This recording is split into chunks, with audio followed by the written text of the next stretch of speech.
আমরা আসলে চুরির ঘটনা শুনছি, আপনারা দেখছেন আমরা অলরেডি ঘটনাস্থলে আসছি, আমাদের ডিবি টিম, আমাদের অফিসাররা ঘটনাস্থলে আসছে। আমরা আমাদের রেজিস্টার যাচাই বাছাই করে দেখছি, আসলে এটা তো অনেক বড় একটা মালখানা, অনেক কিছু থাকে। তা আমরা আসলে পূর্ণাঙ্গ তালিকা বলতে একটু সময় লাগবে, যেহেতু আমরা চেকলিস্টটা যাচাই বাছাই করে বলতে হবে। মূলত আমরা খোঁজার চেষ্টা করতেছি কোন দিকে ঘটনা ঘটতেছে।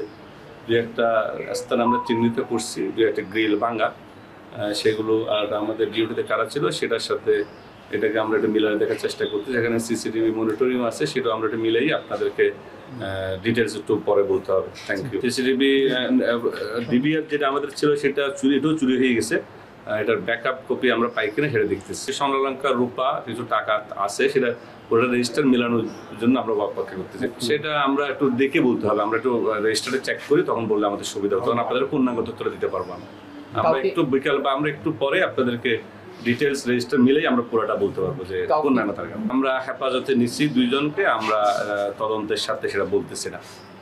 অলরেডি আমরা হেফাজতে নিচ্ছি 3 জনকে হেফাজতে নিচ্ছি, আমরা তদন্তের সাথে সেটা আমরা ডিসক্লোজ করতে যাচ্ছি না।